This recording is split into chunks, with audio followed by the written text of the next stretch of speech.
ডিকেসিপি সম্মানীয় জিতেন্দ্ৰ সিংজি, ভূপেন বাজাজি, গৌৰব গগৈজি, অনিলজ্যোতি গগৈ, পৃথিবীদাস সাথে ডাঙৰীয়া, বন্ধু নীতি নীতি কাঠা ডাঙৰীয়া, অনিলজ্যোতি গগৈ ডাঙৰীয়া, সকলোকে আমি আহিছো। আৰু প্ৰথমে মই সম্মানীয় সাংসদ অসম প্ৰদেশ কংগ্ৰেছ কমিটিৰ সভাপতি গৌৰৱ গগৈ ডাঙৰীয়াক তেখেতৰ বক্তব্য অভিনন্দন জনাইছো। ধন্যবাদ। আপোনালোকক অৱগত কৰা হ'ল যে আজি কংগ্ৰেছ দল, ৰাইজৰ দল, অসম জাতীয় পৰিষদ দল, APHLC দল, CPIM দল, CPIM দলৰ নেতাসকল, প্ৰতিনিধিসকলৰ লগত আমাৰ AICC Senior Observer DK Shiv Kumar ji, Bhupesh Baghel ji, Bandhu Tirki ji, Jitendra Singh ডাঙৰীয়াই এটা গুৰুত্বপূৰ্ণ বৈঠকত তেওঁলোকে ভাগ ল'ব। আৰু আমাৰ বৈঠক সম্পূৰ্ণ হৈ যোৱাৰ পিছত আমি সকলোৱে সাংবাদিকসকলৰ লগত আমাৰ ক'বলগীয়া কথাখিনি প্ৰকাশ কৰিবলৈ সংবাদমেল আয়োজন কৰিছো। আৰু আমাৰ সকলোৰ লগত যি আলোচনা হ'ল, ব্যাপক চৰ্চা, ব্যাপক আলোচনা, সকলোৱে অসমৰ বিভিন্ন প্ৰান্তৰ পৰা অহা আমাৰ প্ৰতিনিধিসকলে কৈছে যে অসমৰ জনসাধাৰণে, অসমৰ আমাৰ বিভিন্ন স্তৰত কাম কৰা মানুহবোৰে, চৰকাৰৰ লগত থকা মানুহবোৰ, যিখিনি আমাৰ ব্যৱসায়ীসকল আছে, শ্ৰমিকসকল আছে, খেতিয়কসকল আছে, মহিলাসকল আছে, যুৱকসকল আছে, বিভিন্ন জনগোষ্ঠী, জনজাতি, উজনি অসম, নামনি অসম, বাৰাক হিলছ, চাৰিওফালে অসমৰ জনসাধাৰণে এইবাৰ এখন নতুন চৰকাৰ গঢ় দিবলৈ নিজৰ ভোট যোৱা আমাৰ 9 তাৰিখত তেওঁলোকে প্ৰকাশ কৰিছে। আৰু যাৰ যি ফলাফল আমি অহা 4 তাৰিখত আমি গম পাম। আৰু কেনেদৰে ভোটিং দিনৰ পৰা আজিলৈকে বিজেপি চৰকাৰে কেনেদৰে এটা বিসংগতি সৃষ্টি কৰিছে, তাৰ ওপৰতো কিছুমান প্ৰাৰ্থীসকলে আমাক বিশেষভাৱে জনালে আৰু লগে লগে আমাক ৰিপৰ্ট দিলে যে তেওঁলোকৰ তৎপৰতাৰ যোগেদি প্ৰশাসনৰ ওপৰত হেঁচা দিয়াৰ পিছত যি তেওঁলোকে লোকফল গাফিলতি দেখা পাইছে, লগে লগে প্ৰশাসনে শুদ্ধ কৰিবলৈ বাধ্য হ'ল। একেৰাহে আৰু আমি সকলোৱে সামূহিকভাৱে আমি একগোট হৈ নিৰপেক্ষভাৱে ভোটৰ গণনা হওক, তাৰ বাবে আমি প্ৰস্তুত হৈ থাকিব লাগিব। এই সম্পৰ্কত আমি এটা চৰ্চাত ভাগ ল'লো। এই চৰ্চাত আমাৰ গোটেইবোৰ দলৰ প্ৰতিনিধিসকল আছিল। অখিল গগৈ ডাঙৰীয়া, অৰুণজ্যোতি গগৈ ডাঙৰীয়া, সুপ্ৰকাশ আলগা ডাঙৰীয়া, জয়নীতি কাঠা ডাঙৰীয়া, আমাৰ বিবেক দাস ডাঙৰীয়া, সকলোৱে আমাৰ মাজত উপস্থিত আছিল। আৰু এটা ইয়াৰ পৰা এটা বাৰ্তা যাওক যে যোৱা কিছুদিন আগত এক্সিট পোল যোগেদি বিজেপিয়ে যি বিভ্ৰান্তি সৃষ্টি কৰিবলৈ বিচাৰিছে, এই বিভ্ৰান্তি জালত না বিৰোধী দলৰ মানুহবোৰে ভৰি দিছে, এই বিভ্ৰান্তি জালত না অসমৰ ৰাইজে তাত ভৰি। DK Shiv Kumar ji, who took a very early 6 AM flight from Bangalore, and I also congratulate him. best wishes for the latest addition to his family. Positive approach. Whatever the media has reported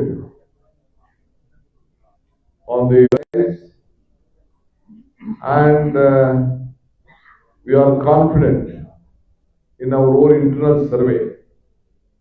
We had a discussion with all our leaders. All our candidates are confident.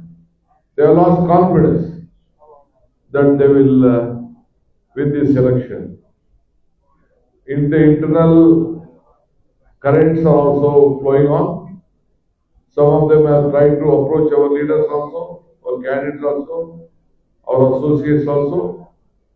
But we all have stood here, knowing, sharing a lot of information between ourselves. Then we decided to join here. So we all came here to meet all of us. We have exchanged notes. We have given them direction how to handle the election counting day. We know that the official machinery will be misused. You know that they will try to misuse the official machinery. We have guided them what has to be done. They have come out with their own experiences.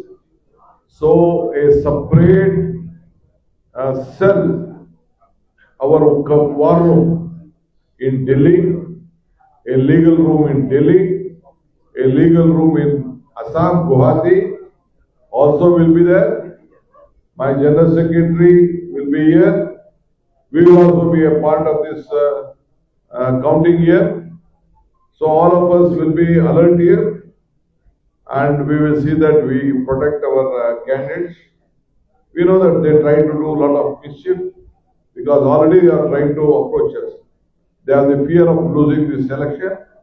So they are trying to approach our people. If they are confident, they wouldn't have tried to contact any of us. But we don't want to disclose any of the names here. But anyway, as far as the Congress party and its alliance, we are confident that the people of Assam will go for a change and will have a new government in Assam.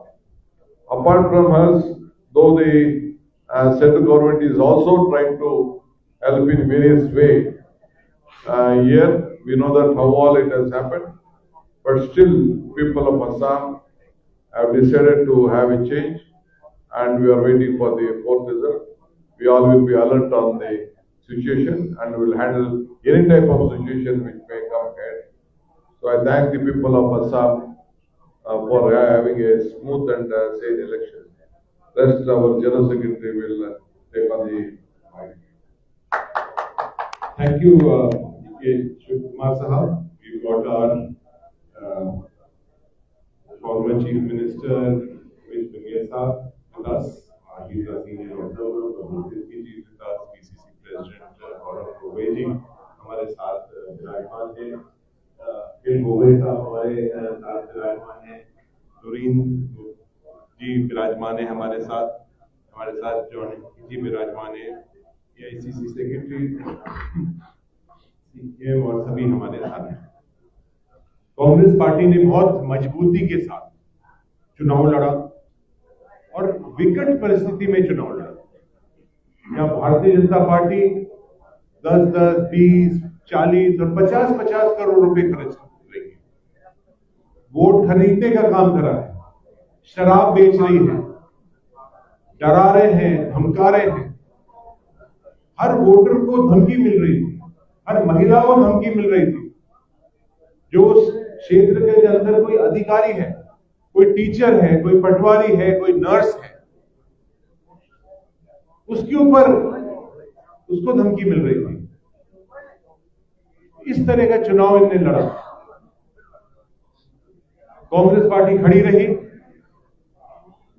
हमारे प्रदेश Congress committee के अध्यक्ष गौरव गोगोई जी ने इस चुनाव campaign के अंदर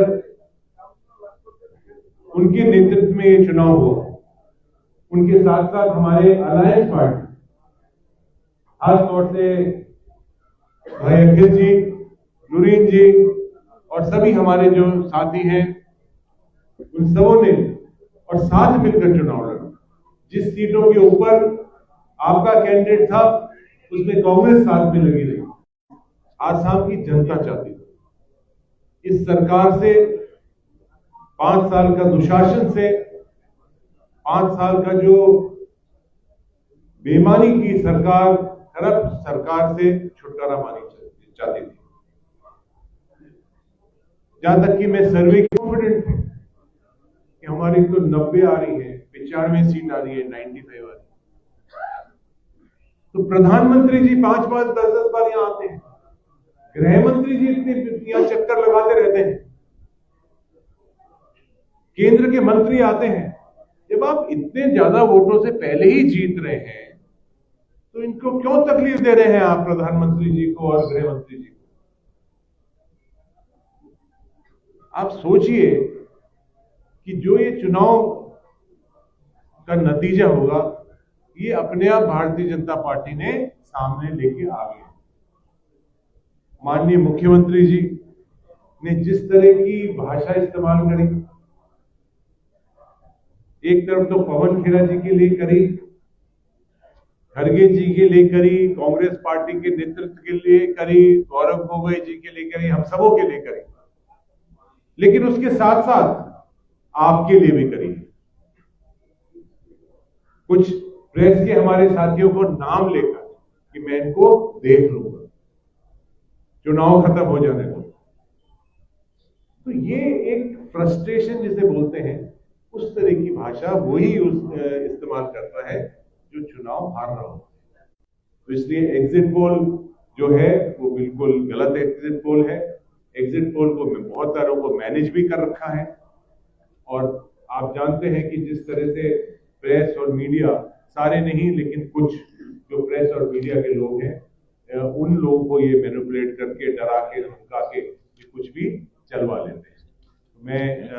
मुझे पूर्ण उम्मीद है कांग्रेस सरकार बनाएगी। खासतौर से मैं इस मौके पर धन्यवाद देना चाहूंगा हमारे जो सीनियर ऑब्जर्वर्स हैं, उनने पूरा समय असम के अंदर बिताया, और आगे भी जो सरकार बनेगी उसके लिए आप सब यहाँ रहेंगे, कॉन्फिडेंस देके रखेंगे। क्योंकि ये आप सोचिए कि जो एग्जिट पोल है उसका क्या इसका फर्क आ रहा है, तो उसका वो क्या उपयोग करना चाहते हैं। सबसे पहले तो जो अफसर हैं, रिटर्निंग ऑफिसर है, जो काउंटिंग ऑफिसर्स हैं, उनको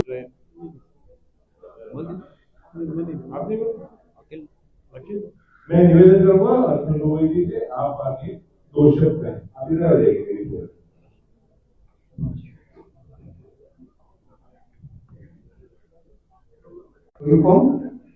और गौरव गोगोई आमार मुख्यमंत्री हब। मैं दृढ़तारे आपनालोকক কৈছো 1993 চনৰ পৰা 1993 পৰা মই মানুহৰ লগত একেলগতে কাম কৰোঁ, আন্দোলন কৰোঁ, মানুহৰ মাজত থাকোঁ। 2003 চনৰ পৰা মই ফুল টাইম 24 ঘণ্টা কেৱল মানুহ আৰু মানুহৰ লগত থাকোঁ। চিন্তা কৈ থাকক, চৰকাৰ আমি বনাম, বিৰোধী পক্ষই বনাম, অহা 4 তাৰিখৰ দিনৰ 1 বজাৰ ভিতৰত সেইটো অসমৰ মানুহে সকলোৱে দেখিবলৈ পাব। মই এইখিনি কথা কৈয়ে ইয়াৰ পৰৱৰ্তী আমাৰ লুৰিজ্যোতি গগৈ তেখেতৰ বক্তব্য আপোনালোকৰ লুৰি হৈ যাব না? মাইকটো ইহঁতৰ মাইক ধৰেটো।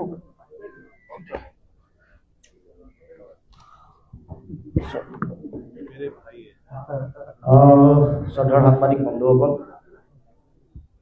2026 আপোনালোকে পৰিসংখ্যা হয়তো ভালকৈ চোৱা নাই, আৰু অসমৰ মুখ্যমন্ত্ৰীৰ যিটো শাৰীৰিক যিটো পৰিভাষা, বডি লেংগুৱেজ যিটো, সেইটো আপোনালোকে চালে নিশ্চয় গম পাব।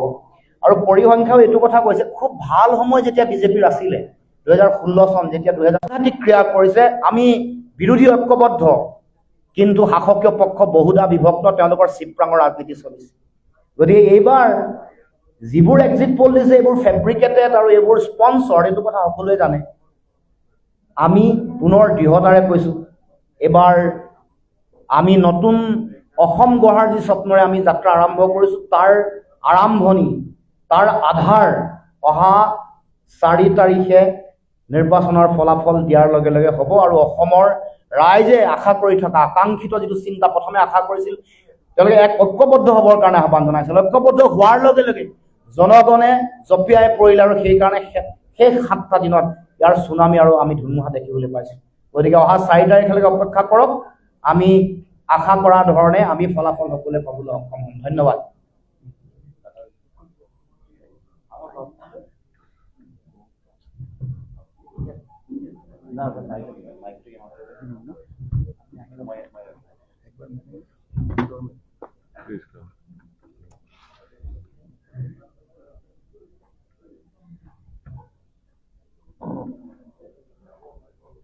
বেলেগ কথা ক'বলৈ নাই, মাত্ৰ পাহাৰৰ ফালৰ পৰা আমি সকলোৱে এলায়েন্স একমত হৈ আছোঁ আৰু আমিহে চৰকাৰটো গঠন কৰিম, এই কথাটো সকলোৱে জনা হৈছে। আমাৰ হিলছত আপোনালোকৰ মনত থাকিব পাৰে 2007 ছেপ্টেম্বৰ 17 চব নিউজ পেপাৰত ওলাইছিল Karbi Anglong is a lost district বুলি, কাৰণ নজনাটো বোলে অতিৰিক্ত বুলি কৈছে। Karbi Anglong is a lost district because the awareness level is extremely ল'। অসমীয়াত ক'লে অতিৰিক্ত নাজানে, আৰু সেই নজনাটো এটা এই ইলেকশ্যন বুলি কথা অৰ্থ নাজানে, ডেমক্ৰেচিটো পিছৰ কথা, সেইটো একেবাৰেই নাজানে। ইলেকশ্যন যেতিয়া ভোট দিব আমাক সহায় কৰে বুলি ভাবে, আপোনাক সহায় কৰিছোঁ বুলি কয়। আমি ক'লোঁ নহয়, আপোনালোকে নিজকেহে সহায় কৰিছে ভোট দিয়াতে। এই কথাটো মানুহে এতিয়া আমি চেষ্টা কৰি এৱেৰনেছ কাম কৰি বুজিছে, বুজাবলৈ আৰু আছে কিন্তু এতিয়া বুজিছে। সেইকাৰণে এই ইলেকশ্যনত গম পাইছে যে এই বিজেপি চৰকাৰ কথাটো মিঠা কয় আৰু সদায় এইটো দিম বুলিহে কয়, মাত্ৰ দিয়া কথাই কয়, কিন্তু আধা কৰি দিয়ে। যিমান দিয়া হ'লেও আধা কৰি দিয়ে। ঘৰ বনালেও আধা কৰি বনাব, ইৰিগেশ্যন স্কিম কৰিলেও আধা কৰি কৰিব, তেনেকৈ। সেইকাৰণে মানুহবিলাক সকলোৱে গম পাইছে এইটো নচলিব এনেকুৱা হ'লে। সেইকাৰণে এইবাৰ বিজেপি মানুহসকলে হয়, ওপৰেতো বিজেপি ৱৰ্কাৰ্ছ বুলি তাত কয়, কিন্তু তেওঁলোকে ভোটটো দিছে আমাক, বেলেগ অপজিশ্যনসকলকে দিলে। সেইকাৰণে আমি এক্সিট পলটো আমি বিশ্বাস নকৰোঁ, আৰু মই এছেছমেণ্টো কৰিবলৈ মন নাযায়, কাৰণ এইটো ঈশ্বৰে জানে, আৰু এতিয়া আমি আৰু কৰিবলৈ একো নাই। সেইকাৰণে আমি আশা কৰোঁ যে এইবাৰ আমি জিকিমেই, আৰু আমাৰ চৰকাৰ আমাৰ নিজৰ চৰকাৰহে হ'ব। এইটোৱে কৈ মোৰ কথাখিনি ইমানতে শেষ কৰিলোঁ। ধন্যবাদ। Thank you. Thank you.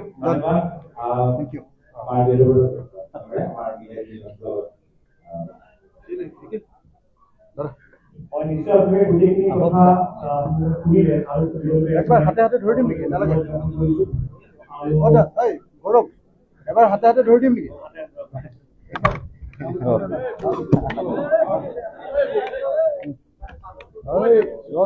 ল 2 মিনিট এই ওপৰলৈ ল'ব লাগে নে? ঠিক আছে।